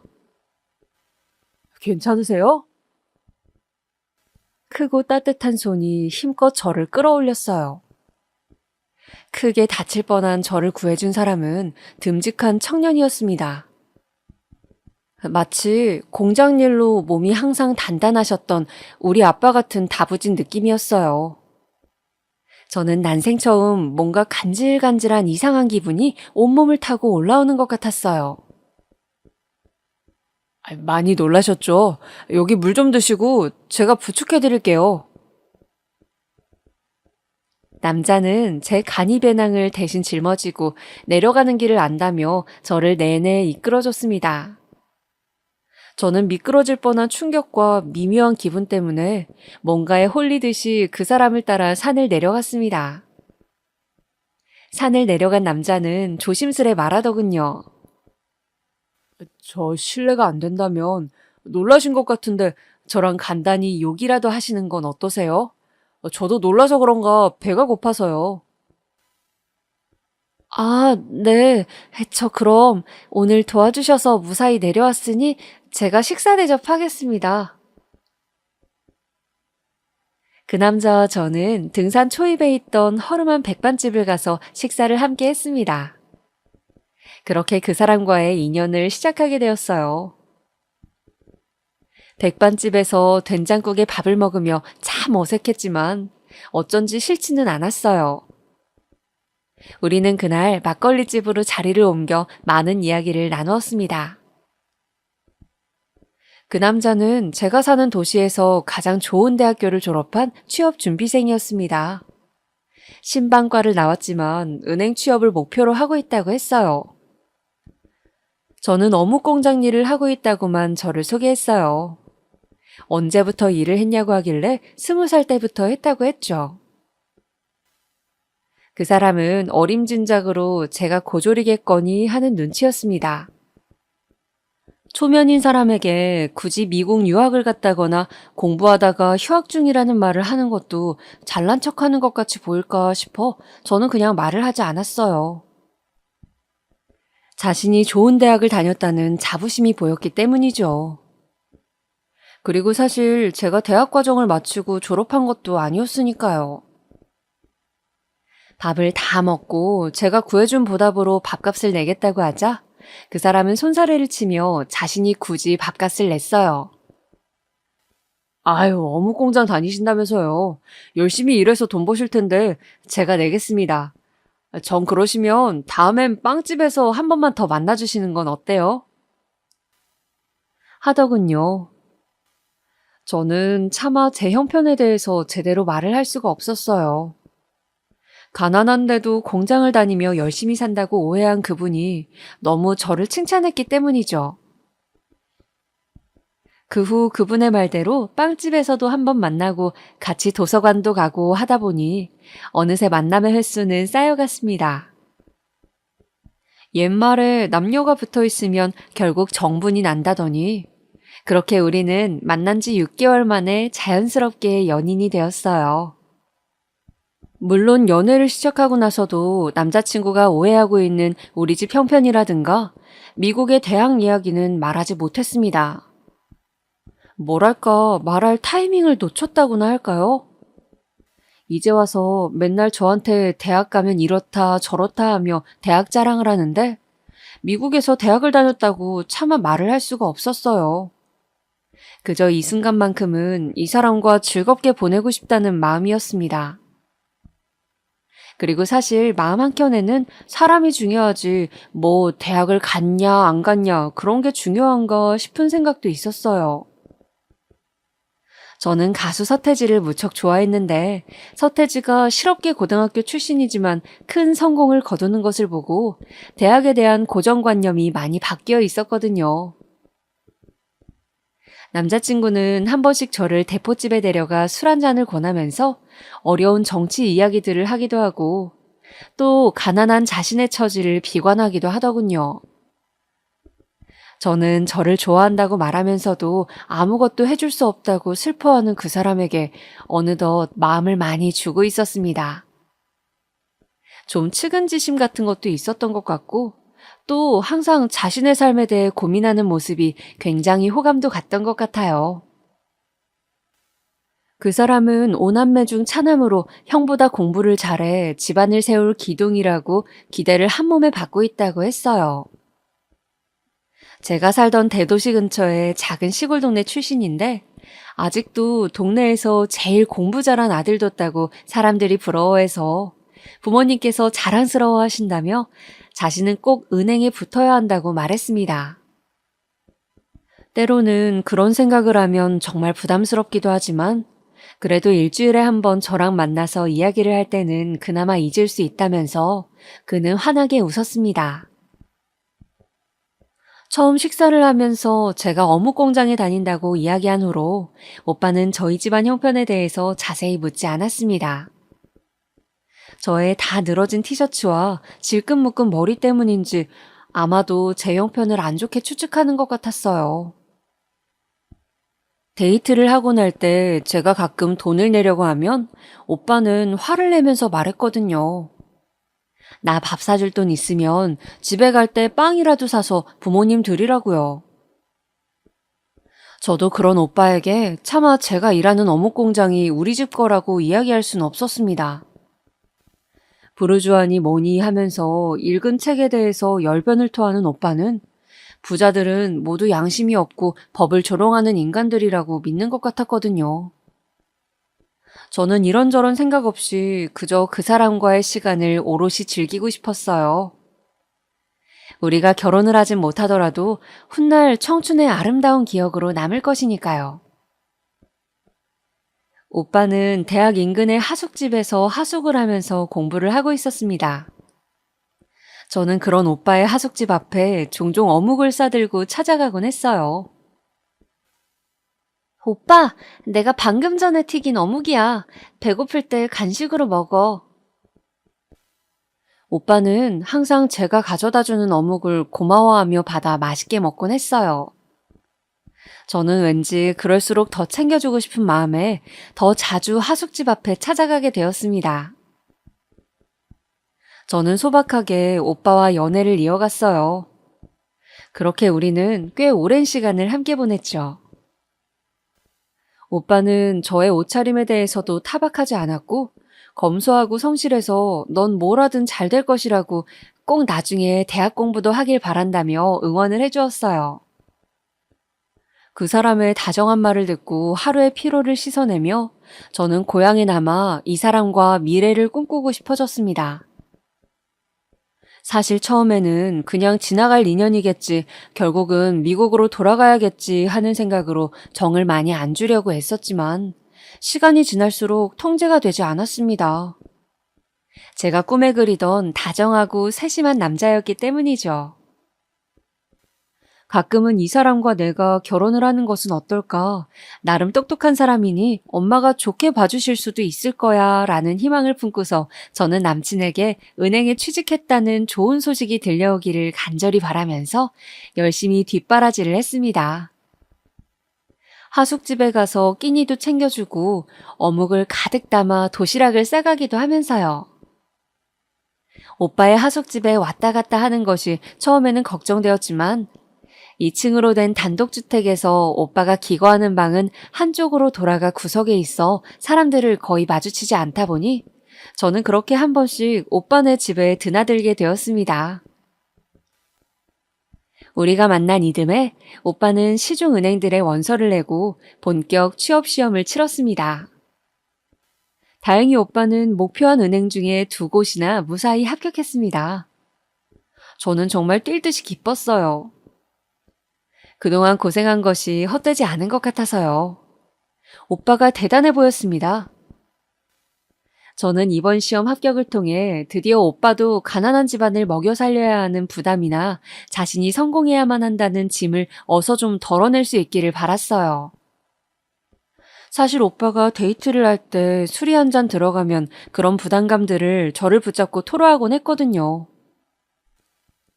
너도 가난에 대해 알지? 우리 집은 말이야.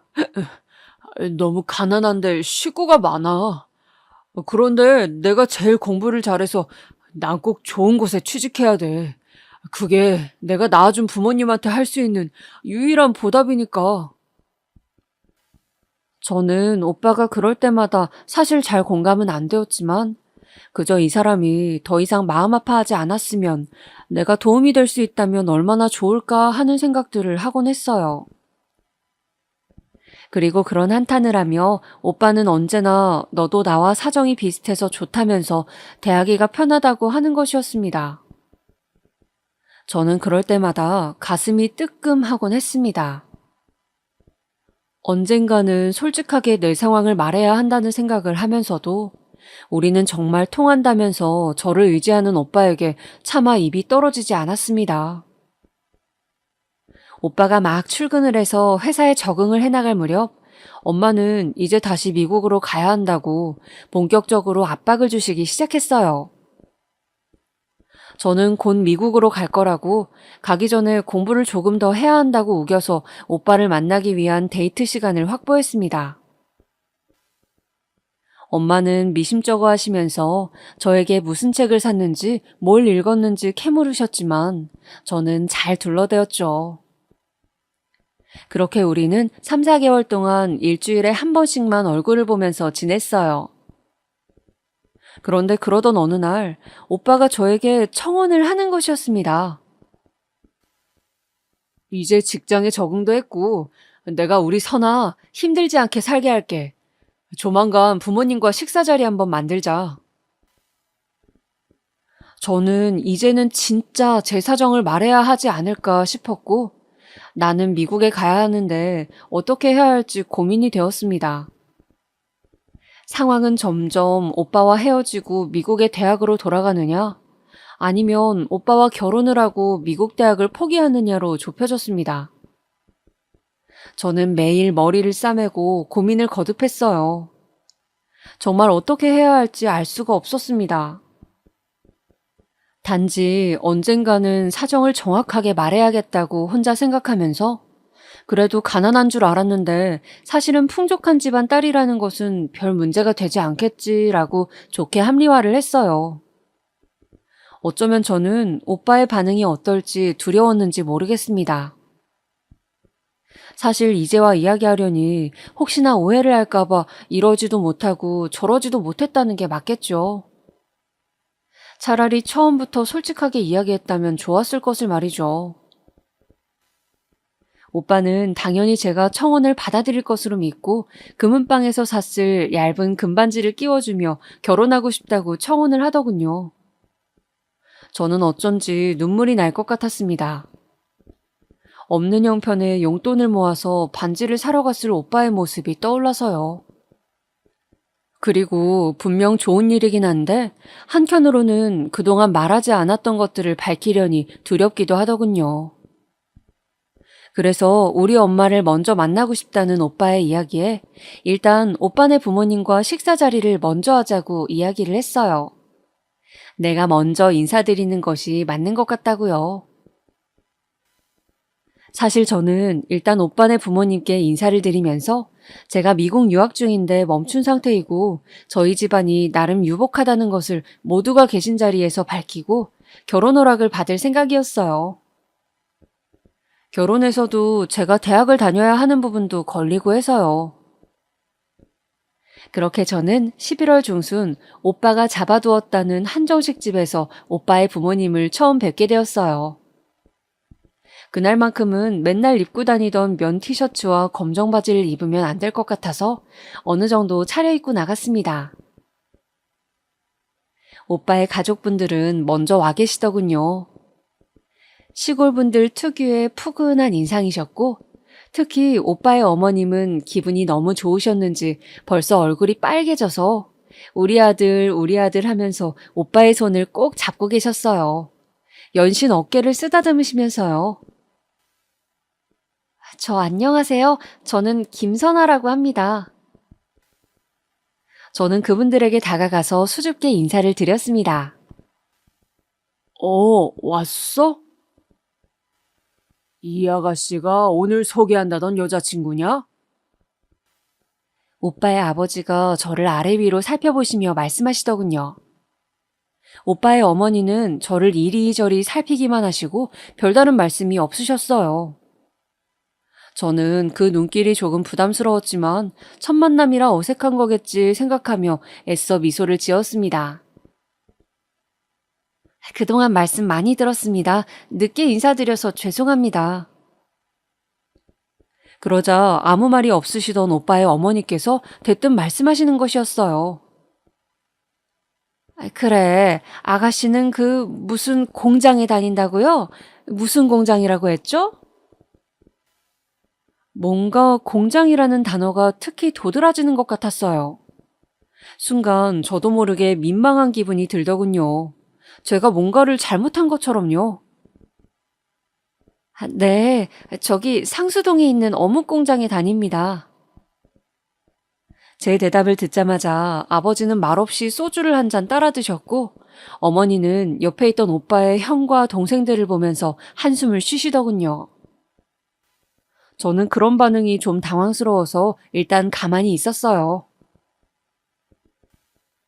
저기 아가씨가 참하고 성실해 보여요. 그런데 우리 아들이 이번에 정말 좋은 곳에 취직한 건 알고 있죠?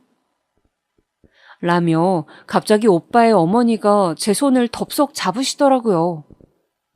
저는 고개를 끄덕이면서 너무 기쁜 일이라고 오빠가 참 자랑스럽다고 말씀드렸습니다. 똑똑한 아들 두셔서 좋으시겠다는 말도요. 그런데 근데 둘이 좀 좋아 지낸 시간이 있단 얘기는 내가 들었는데 우리 아들은 결혼을 하고 싶다고 하던데 아가씨 생각도 그런가요? 대뜸 어머니는 저에게 결혼 이야기를 하시는 것이었어요. 저는 저희끼리는 그렇게 이야기가 되었다고 말씀드렸습니다. 제 이야기를 듣던 오빠의 어머니는 갑자기 표정을 굳히시더니 저에게 말씀하셨어요. 아유, 아가씨, 미안하지만 결혼에 대해서는 좀 신중하게 서로 생각해 보는 게 어떨지. 우리 아들이 이번에 취직을 하다 보니까 벌써 여기저기 선자리가 많이 들어오고 있거든요. 저는 방금 무슨 이야기를 들은 것인지 머리가 혼란스러웠어요. 어머니의 이야기를 듣던 오빠도 크게 당황하는 기색이었습니다. 엄마, 그게 무슨 말씀이세요? 사람 면전에 앉혀두고 너무하신 거 아니에요? 저는 관심 없다고 말씀드렸잖아요. 이 사람이 제 아내가 될 사람이라고요. 그러나 오빠가 소리치는 것이 들리지 않는다는 듯 어머니는 말씀을 이어가셨어요. 아유, 우리 아들이 아직 세상 물정을 몰라서 일이 순진한데 아가씨는 공장 일만 해서 순진한 건지 아니면 계산이 빠른 건지 내가 모르겠소만 이렇게 기우는 결혼은 난 들어보지도 못했어요. 그러니까 결혼 이야기는 없던 것으로 하고 서로 좋은 추억 남기는 것이 좋겠어요. 아가씨도 형편 맞는 사람 만나서 마음 편하게 사는 게 좋지 않겠어요? 네. 저는 제가 그동안 제 상황을 말하지 않아서 이렇게 된 것 같아 아무 말도 하지 않고 그저 대답만 했습니다. 사실 사람이라는 게 어느 정도 수준이 맞아야 되잖아요. 아가씨는 집안 형편도 그렇고 대학도 안 다녔다면서요? 그러면 고졸이라는 건데, 우리 애는 그래도 좋은 대학도 나오고 이제 번듯한 직장도 생겼는데 우리 입장서 좀 아깝지 않겠어요? 고졸. 저는 어쩐지 그 말에 솔직하게 제 사정을 말하고 싶지가 않았습니다. 사실은 미국 유학생이라고, 대학을 다니다 휴학했다고, 그냥 그 자리에서 나가고만 싶었어요. 학벌에 대한 선입견이 없었기에 어떻게 보면 나보다 못한 대학을 다닌 오빠를 만났고 그와 미래를 꿈꾸던 마음도 있었는데 그냥 미국으로 돌아가는 것이 맞겠다 싶었어요. 그래서 저는 그냥 그 자리에서 힘없이 웃으며 일어섰습니다. 네, 알겠습니다. 저는 그만 일어서는 게 좋을 것 같아요. 오빠와는 정리하도록 하겠습니다. 무슨 소리야? 선아야, 선아야! 오빠는 저를 붙잡으려고 했지만 오빠의 어머니가 그냥 가게 두라는 식으로 고개를 저으며 오빠의 팔을 잡았습니다. 저는 그렇게 오빠에게 이별을 고하고 집으로 돌아왔어요. 오히려 이제 홀가분하게 미국으로 다시 떠날 준비를 할 수 있다고 좋게 생각하려고 했죠. 그런데 신이 제 발목을 잡은 걸까요?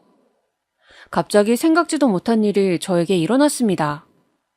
바로 임신을 한 것이었어요. 저는 생리를 지난달에 안 하길래 그냥 컨디션이 안 좋은가 하고 생각을 했습니다. 그런데 그게 아니라 임신을 한 것이었어요. 저는 어찌할 바를 몰라 고민을 거듭했습니다. 그러다가 엄마에게 말씀을 드렸어요.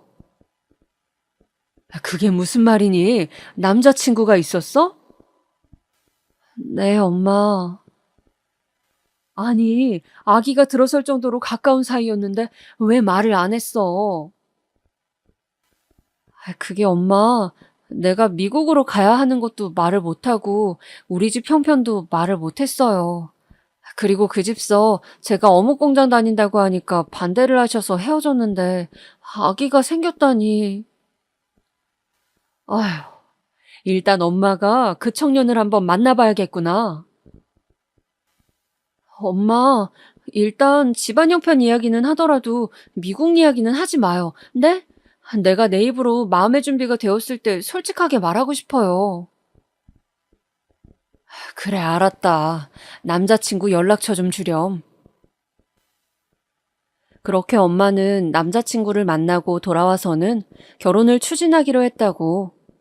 어묵공장 주인이 우리라고 이야기하자 시댁에서 갑자기 아기도 생겼는데 결혼을 해야 하지 않겠냐고 태도를 바꾸었다며 조만간 상견례를 하기로 했다고 말씀하시는 것이었습니다. 저는 이게 맞는가 싶었지만 아기가 생겼다는 것은 연이 있는 것이라고 하는 엄마의 말을 듣고 일단 미국의 학교를 미뤄놓은 채로 결혼을 하게 되었습니다. 아예 미국으로 영영 갈 수 없는 것은 아닐지 불안했지만 일단은 아기를 한국에서 낳아야 할 것 같았죠. 막상 남친의 얼굴을 보니 미국으로 돌아가야 한다는 말을 할 수가 없었습니다. 남편이 그동안 저에게 잘난 척을 하면서 대학을 가면 이렇다 저렇다 했던 그런 말을 제가 들어주고 대단하다고 해주었던 일이 많았는데 자신을 놀렸다고 생각할까 걱정이 되었어요. 오빠는 그런데 조금 자격지심이 있었거든요. 그래서 일단 천천히 말해야겠다는 생각으로 저는 결혼 준비를 하고 신혼을 시작하게 되었습니다. 배가 많이 불러오기 전 결혼식을 하자는 양가 어른들의 의견으로 저는 임신 3개월쯤 결혼식을 치르게 되었습니다. 결혼 준비를 하면서 남친의 형인 아주버님과 그 아내이신 형님을 만나게 되었어요. 아주버님은 중견기업에 다니는 평범한 회사원이었는데 형님은 심리학 전공의 박사과정을 밟으며 대학에 강연도 나가곤 하는 엘리트셨습니다. 우리나라에서 이름만 대면 아는 좋은 대학을 나오셨더군요. 시어머니는 제가 부잣집 딸이라는 것을 알고 난 이후로 저에게 너무 막대하지는 않으셨지만 그래도 형님과 저의 학벌을 대놓고 비교하곤 했습니다.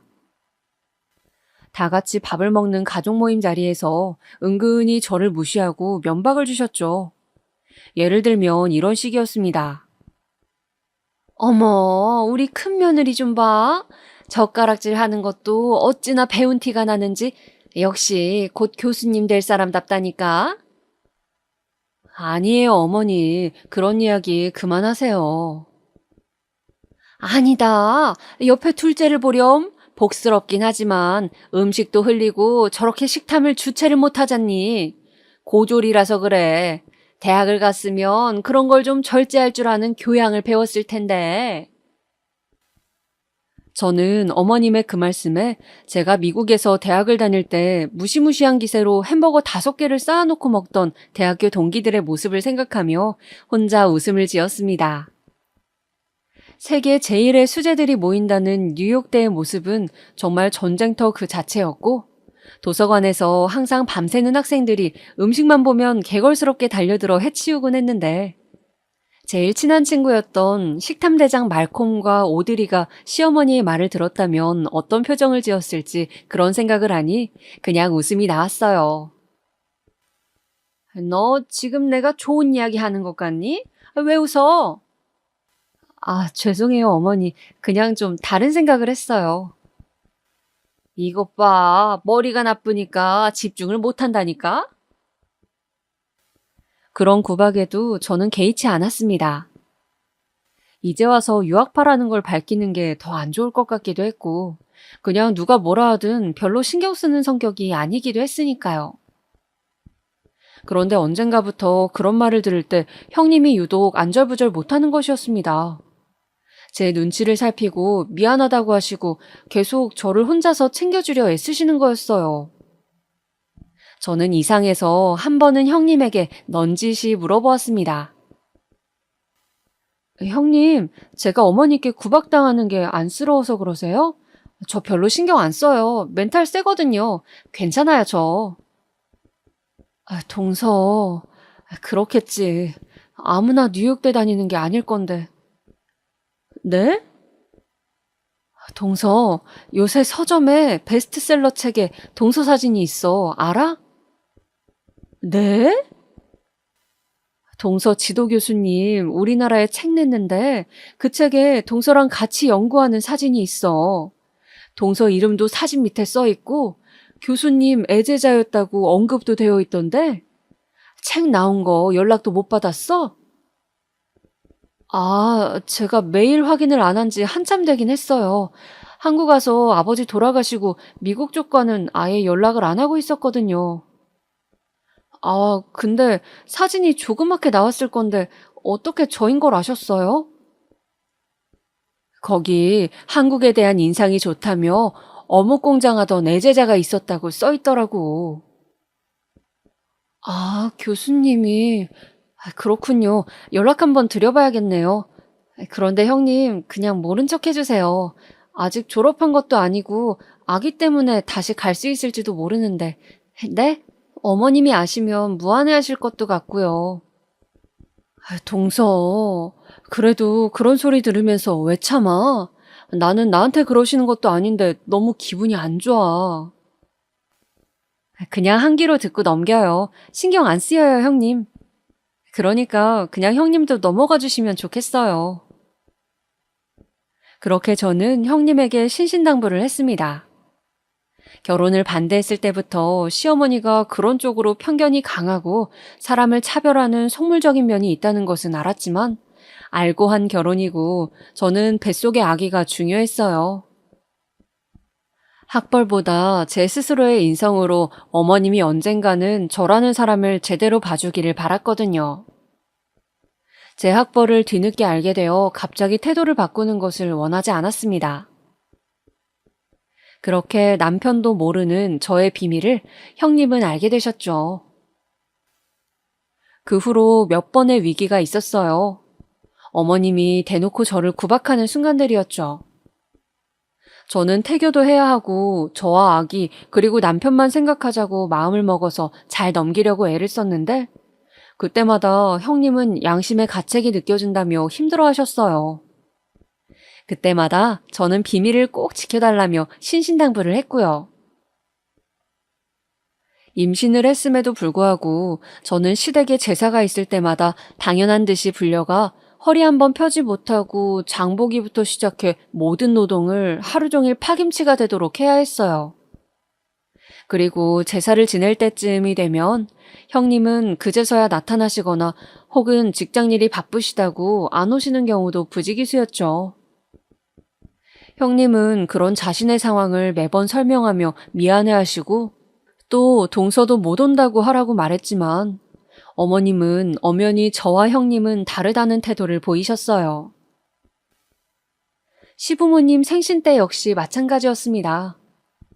생신 음식 준비를 위해 저는 심지어 생신 전날부터 시댁에서 자고 새벽부터 음식을 시작해야 했습니다. 부엌에는 산더미 같은 일거리들이 저를 기다리고 있었죠. 미역국도 퍼서 나르고 전도 뒤집고 또 나물도 무쳤습니다. 어머님은 저에게 이거 가져와라 저거 가져와라 하시면서 잔소리도 하고 저를 타박도 하셨죠. 그래도 저는 그런 어머님을 좋게 생각하려고 애썼습니다. 음식을 하시면서 어머님은 아이, 너는 지금이라도 공부할 생각은 없니? 그래도 사람이 대학은 나와야지. 네 나이에. 아휴, 내가 큰 며느리 볼 낯이 없다. 네, 생각해 볼게요, 어머니. 어머님은 항상 저에게 그런 말들을 늘어놓으면서 형님 신기를 거스르지 말고 되도록 집안일은 다 하도록 하라고 당부를 하시는 거였어요. 저는 그런 말들이 너무 듣기 싫고 귀를 틀어막고 싶었지만 참고 견뎠습니다. 그렇게 임신 기간을 서럽게 보내고 아기를 낳았어요. 아기를 낳던 날 저는 예정일을 2일 앞두고 있었습니다. 아직 좀 남았다고 생각했는데 갑자기 꼬리뼈 부분이 쿡쿡 쑤시는 기분이 들기 시작하더니 처음 느껴보는 묘한 통증이 꼬리뼈부터 시작해서 골반에 불규칙하게 오기 시작했습니다. 약하기는 했지만 그 통증이 오면 저는 잠시 서서 쉬어야 할 만큼 쿡쿡 쑤시는 느낌이어서 택시를 타고 얼른 집으로 갔습니다. 불규칙하게 한 번씩 쑤시던 그 통증은 저녁이 되자 조금 더 자주 오고 있었습니다. 제가 워낙 겁이 많아서 인터넷으로 출산 후기를 정말 많이 본지라 많은 사람들의 말 중 샤워를 꼭 하고 가라는 말이 번뜩 떠올랐어요. 저는 허겁지겁 아픈 배를 잡고 샤워를 했습니다. 그리고 신랑이 사온 초밥을 몇 점 먹었어요. 힘이 필요하니 밥을 잘 먹어야 한다는데 꼬리뼈 부분이 너무 아프니까 밥이 잘 넘어가질 않았습니다. 새벽 2시쯤 되자 통증은 걷잡을 수 없이 커져갔습니다. 마치 누가 제 골반뼈를 잡고 으스러뜨리는 느낌이 들었죠. 더 이상 참을 수 없을 것 같은 고통에 저는 이게 진통이구나 싶어 얼른 신랑을 깨웠어요. 자기야, 일어나봐. 나 이제 너무 아파서 병원 가야 될 것 같아. 알았어. 지금 가자, 얼른. 신랑은 선잠을 잤는지 자다가 벌떡 일어나더니 저를 부축해서 차를 타려고 엘리베이터를 타고 주차장으로 갔습니다. 한 3걸음 걷고 아파서 쉬고 또 3걸음 걷고 아파서 쉬는 것의 반복이었습니다. 골반뼈가 마구 제멋대로 움직이는 기분이 들면서 조수석에 앉았는데 제대로 앉아있기도 힘들어서 엉덩이를 반쯤 들고 조금 울면서 신랑한테 빨리 좀 가달라고 애원했던 것 같아요. 진짜 누군가 덤프트럭이 내 골반을 지나가는 느낌이라고 하더니 정말 시간이 지날수록 골반이 찢어지는 것처럼 아프더군요. 그렇게 겨우겨우 병원으로 도착해서 분만실로 향했습니다. 그때가 새벽 3시는 넘은 것 같았어요. 그런데 신랑이 그 밤중에 시어머니께 전화를 하는 거예요. 엄마 말대로 밤에 진통이 와서 결국 병원에 왔어. 이제 나을 것 같아요. 알았어. 엄마가 말씀하신 대로 내가 꼭 전달할게요. 무슨 이야기인지 남편은 비장한 표정을 지으면서 어머니하고 이야기를 했습니다. 저는 가쁜 숨을 내쉬면서 간호사가 놓아준 진통제를 링겔로 맞으며 정신을 부여잡으려고 애쓰고 있었어요. 손으로 촉진해 본 결과 아직 3cm 열린 상태라고 했습니다. 초사는 원래 자궁문이 열리기까지 시간이 오래 걸린다고, 아직 한참을 더 아파야 한다고요. 그런데 그런 저에게 남편이 하는 말이 가관이었습니다. 자기야, 엄마가 자기 아기 낳을 때 다 돼서 몇 번이나 말씀을 하셨는데 무조건 자연분만으로 낳아야 한대. 무슨 소리야, 그게. 애나타가 안 되면 수술하는 거지, 무슨. 남편은 황당해하는 저의 손을 꼭 붙잡고 응원한다며 어이없는 멘트를 남발하더군요. 남편의 얼굴은 그저 태어날 아기에만 관심이 있는 것 같은 얼굴이었습니다. 남편은 미소를 띠며 곧 태어날 아기를 기다리는 듯 했어요. 그런데 시간이 지날수록 진통은 심해져 왔어요. 미칠 듯한 고통으로 온몸을 들썩거리며 힘든 시간을 버티다가 저는 그렇게 3시간쯤 지났을 때 남편에게 말했습니다. 자기야, 나 그냥 수술하면 안 될까? 지금 너무 힘든데 도저히 못하겠어. 이대로 몸이 너무 아파. 자기야, 왜 그래? 조금만 더 기운을 내. 자연분만해야 아기에게 좋다잖아, 자기야, 내가 좀 너무 기운이 딸려서 도저히 안 되겠어. 너무 그렇게 저는 생명이 위급한 상황까지 가서 제왕절개로 겨우 아기를 낳았습니다. 태어난 아기는 너무 예쁘더군요. 조그마한 몸에 눈, 코, 입이 다 있고 손가락, 발가락이 다 있는 것이 너무 신기했습니다. 아기를 낳을 당시 자연분만을 해야 한다고 했던 시모와 또 그 말을 들으려고 했던 남편의 행동에 대해서는 깊게 생각하지 않으려 애를 썼습니다. 깊게 생각해봤자 제 기분만 나쁘니까요. 그렇게 저는 3개월간 거의 시댁에도 가지 않고 친정엄마에게도 영상통화로 아기를 보여주면서 아기를 키우는 일에 매진했습니다. 그렇게 우리 아기는 쑥쑥 자라 100일을 맞이하게 되었죠. 아기 100일을 집에서 조촐하게 하려고 했는데 시어머니가 그래도 밖에서 맛있는 거 먹으면서 하고 싶다고 하셔서 장소를 대여하고 100일 잔치를 준비했습니다. 식당에 도착하자 아주버님과 형님이 먼저 와 계셨어요. 확실히 강사 일을 하시다 보니 멋들어진 바지 정장을 입고 핸드백을 메고 오신 모습이 잘 나가는 커리어 우먼 같고 지적이고 멋졌습니다. 저는 아기를 낳고 살을 채 빼지 못한 상태였어요. 그래서 몸매를 커버할 수 있는 검정색 통짜 원피스를 입었죠. 어머님은 제 모습과 형님의 모습을 보더니 또 혀를 끌끌 차셨습니다. 그렇게 100일상을 차리고 가족들과 사진을 찍고 즐거운 시간을 보낸 후 다 같이 나서는 참이었어요. 갑자기 배가 아파서 신랑에게 급하게 아기를 맡기고 저는 화장실로 달려갔습니다. 급하게 볼일을 보고 칸에서 나오니 형님이 화장실 앞에 서 계셨어요. 그런데 화장실 가방걸이가 망가져서 형님은 두리번거리다가 가방을 손을 씻는 세면대에 놓으려고 하셨죠. 한눈에 보기에도 뭔가 비싸 보이는 핸드백이었습니다. 그때였어요. 예, 둘째 너 뭐하니? 얼른 가방 받아들지 않고. 네, 어머니? 아니, 가방끈이 짧으면 백이라도 제대로 들어야지. 너는 애가 센스가 이렇게 없니? 아, 네. 면역력 때문에 내가 그렇게 자연분만 하라고 했는데 그것도 기어이 수술을 하고 말이야. 아유, 너무 못 배워서 진짜 말이 안 통한다 정말. 저는 또 시작이시네. 그냥 이 순간만 지나면 되겠지 하고 참고 있었어요. 그런데 어느새 볼일을 다 보고 나오신 형님이 갑자기 얼굴을 붉히면서 어머님께 말하는 것이었습니다. 어머님, 진짜 제발 그만하세요. 동서 미국 유학파란 말이에요. 뭐? 어머님, 동서가 지금 미국 유학 중에 도련님하고 연애해서 결혼한 거라고요. 생각해 보세요. 어묵 공장하는 부유한 집에서 왜 교육을 안 시켰겠어요? 동서 미국 뉴욕대 경영학과 휴학 중이라고요. 제발 가방끈 어쩌고 그런 소리 좀 그만하세요. 요새 누가 그런 말을 써요? 뭐? 진짜니? 미국? 뉴욕? 아유, 어머니 죄송해요.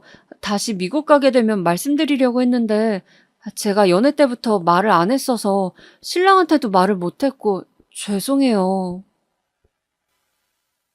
아유, 미안하다. 내가 미안하구나. 그동안 내가 너무 너한테 구박을 해서 아유, 어쩌나 미안하다. 며느라, 나 오늘은 그만 갈란다. 시모는 너무 큰 충격을 받았는지 온몸을 부들부들 떨면서 사라졌습니다. 그리고 신랑과 저는 큰 싸움을 하게 되었죠.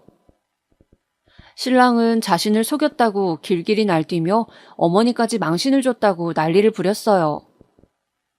저는 그 과정에서 너무 학을 떼서 별거를 결정했고요.